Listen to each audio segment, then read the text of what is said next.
Hey everyone, today we will be doing a bit of a different video, if you will. We will simply be looking through political buttons that I have, the story behind them, what elections they were from, just a few. Well, all of these, I mean. A relaxing video, not about politics or today's elections or today's polarization. A nice look into presidential and other races history. So I suppose we will start on the top row. We have 5 beautiful buttons here in the top row.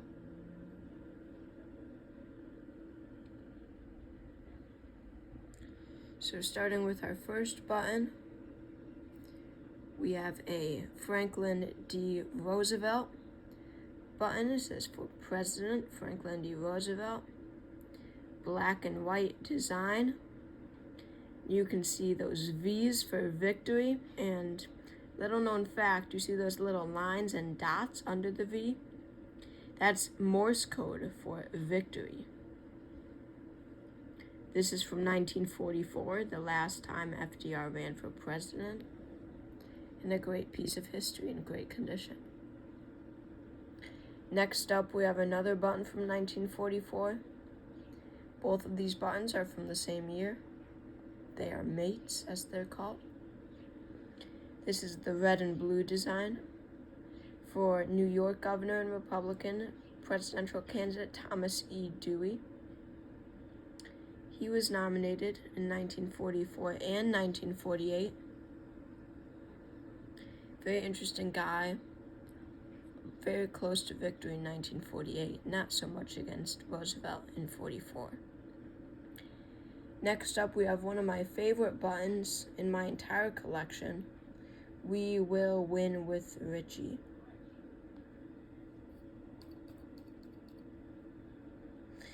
This button is from 1932. Albert Ritchie was the governor of Maryland, and he was a hopeful, as they say, for the Democratic presidential nomination. More so just a favorite son candidate, which means just his state delegation supported him, Maryland. That makes it all much cooler of a button, in my opinion, saying that his campaign was not very national.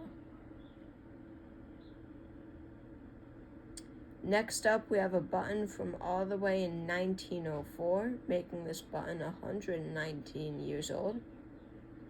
It says for President Alton B. Parker. Alton B. Parker was the Democratic nominee for president in 1904. He ran against Teddy Roosevelt, lost by a landslide. The fact that he is so unknown and lost so badly makes this button so much cooler. He was from New York, and just a very interesting button through and through. Finally, we have a button, or in the top row at least, I believe is from 1936 when Franklin D. Roosevelt was running for a second term.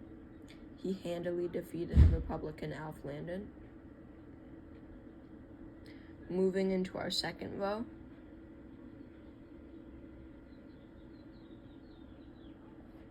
starting with this 1 1/4 inch William Jennings Bryan button.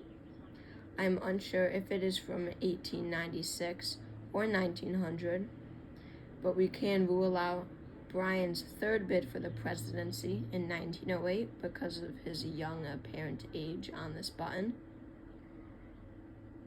Obviously, this button is not in the best condition. However, it is one of my oldest buttons, making it 123 years old if it is from 1900, and 127 years old if it is from 1896. Bryan lost in both years, all years he ran, In 96 and 00, he lost to William McKinley, yes. And in 1908, he lost to William Howard Taft. Bryan was a Democrat. Next up, we have a black and white portrait button of Franklin Delano Roosevelt. I am unsure of the year, but it is likely not 1932, nor 1944 for that matter. Probably 1936 or 1940, where he defeated Alf Landon and Wendell Willkie. We'll get this largest button of the collection over with. This is a Harry Truman inaugural campaign or commemorative button, whichever you choose. This button is quite interesting, as it was made to fit a set that a company made of all the presidents.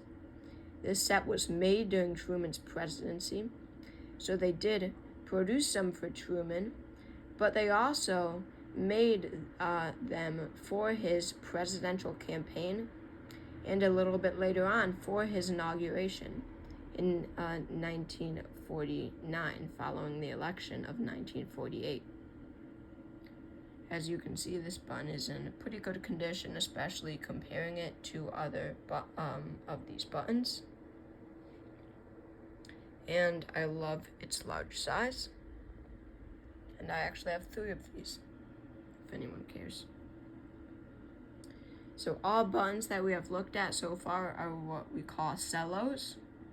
This basically means it is a design and a thin plastic sheet over it. That's what gives it its shiny design. But this Herbert Hoover and Charles Curtis button that we see here up next is the first button so far that is not a cello button. The cello refers to the plastic coating. Instead, this is what they call a litho button or a lithograph. Basically, a litho is a thin metal sheet where the design is printed directly onto it, and then it is curled to give it that button shape. This button is from 1928 for Herbert Hoover and Charles Curtis, the Republican ticket. They easily beat Al Smith and the Democrats. Next up is what we call a stick pin.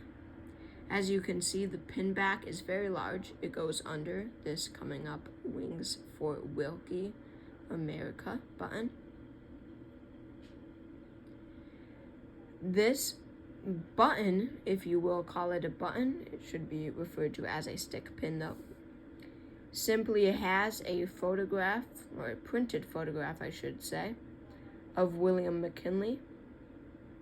I am unsure if it is from his 1896 or 1900 presidential campaign, but if I had to guess, I would guess 1896. Next up, we have what is called a stud. There is no pin back on the back of it. It is simply a little stud, if you can think of what a stud is, and you would attach it to a buttonhole on your jacket, shirt, or whatever. It is for Charles Evans Hughes, and it reads National Hughes Alliance. Charles Evans Hughes was the 1916 Republican presidential candidate. He lost by the narrowest of margins to incumbent Woodrow Wilson. Going to our third row.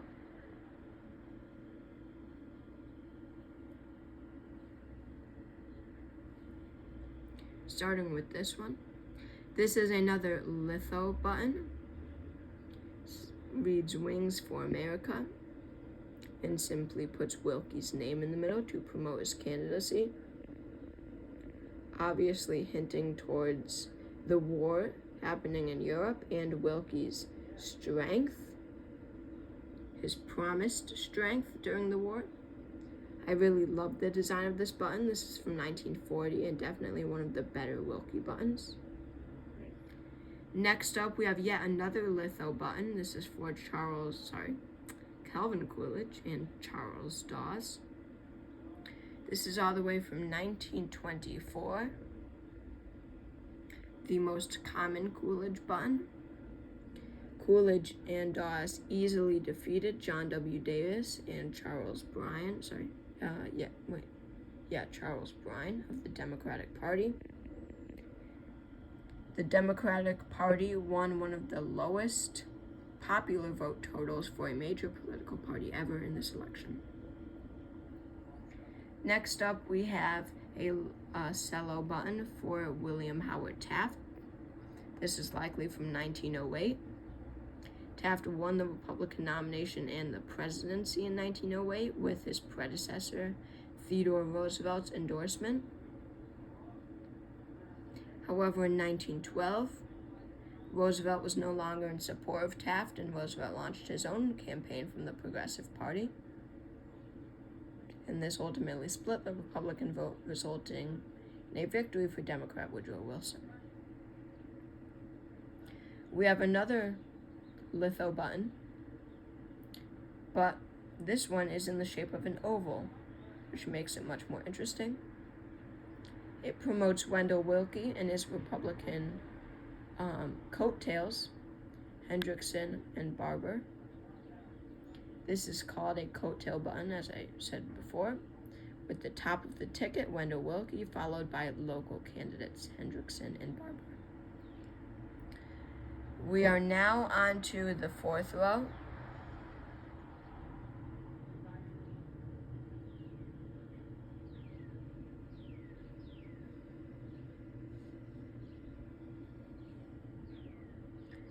You might recognize this man from earlier.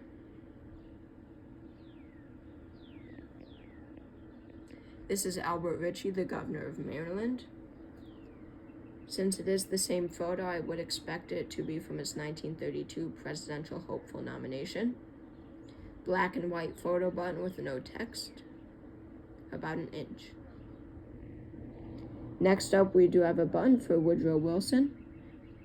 Preparedness, Peace, and Prosperity, Wilson. This is from his re-election campaign, and we know this because it does read Preparedness, Peace, and Prosperity. Preparedness and peace was a major issue in the 1916 campaign. Both Hughes and Wilson promised peace, to stay out of World War II, but to be prepared if the United States was attacked. Wilson ultimately came out on top. Next up, we have a button from 1920, making this 103 years old, for Warren G. Harding, the Republican nominee for president. This is a smaller button, and it is a cello. There are many versions of this button. We will see one later on, just different colors. Warren G. Harding easily defeated Democrat James Cox in the general election. Next up, we have one of the better pins in my collection. This is what is called a judget, and surprisingly the first judget that we have seen in this collection thus far, and the entire frame now that I look at it. This a judget refers to a button that depicts the presidential and vice presidential candidate, both of their faces on one button. This is from, I believe, 1896. That'd be 1900. William Jennings Bryan and someone current. I forget who. But as you can see, this is a very colorful button, a blue background, and their skin is toned with their cheeks being rosy. Definitely one of my favorite buttons that I have. Next, we have an Al Smith for President cello from 1928. Very interesting design, although a very common button. Red, white, and blue. He was easily defeated by Herbert Hoover. Finally, we have our only tab button in this frame. This is for Alf Landon and John Bricker, who was Ohio's senator running for re-election in 1936. Alf Landon was the Republican presidential nominee at the top of the ticket in 1936. Obviously, an Ohio veteran would be wearing this button because it is in the shape of Ohio, and it reads veteran on top. That is another coattail button. Next, we have a Socialist Party button. Norman Thomas was the Socialist Party nominee in 1932. That is the year this button is from. This is a litho button. They did have some hope. I mean, not much at all, but this was following the many runs of Eugene Debs. The most they got was 5 or 6% in 1912. And we have a similar button to the previous Harding, except it is just in red. Of course, from the same year. A few years later, Warren G. Harding would die and Calvin Coolidge would become president. Next up, we have a William McKinley button, I believe from 1896, but it could also be from 1900. That goes for the next button coming up also. This is a black and white button with his photo on it. It reads, "I am for McKinley, are you?" He defeated William Jennings Bryan both years. And we have a similar button. It appears to be the same photograph, but this one is slightly darker. Both are in pretty poor condition. But this one instead reads, "For President, Major William McKinley." It appears to be a smaller font and a different font. Finally, we have a button that reads, I'm for Hiram." This is for Hiram Johnson. I would assume to be a local button from California when he ran for Senate, one of the years that he ran. I would not think that it is a hopeful button when he ran against Calvin Coolidge, the incumbent president for the 1924 Republican nomination. That would be cool if it was, though. Classic red, white, and blue design. So that wraps up this video. Here's the collection. Thank you all for watching. I really appreciate it. I hope you enjoyed this relaxed video. Please comment down below your favorite button in the frame. Again, thank you for watching, and I will see you all next time.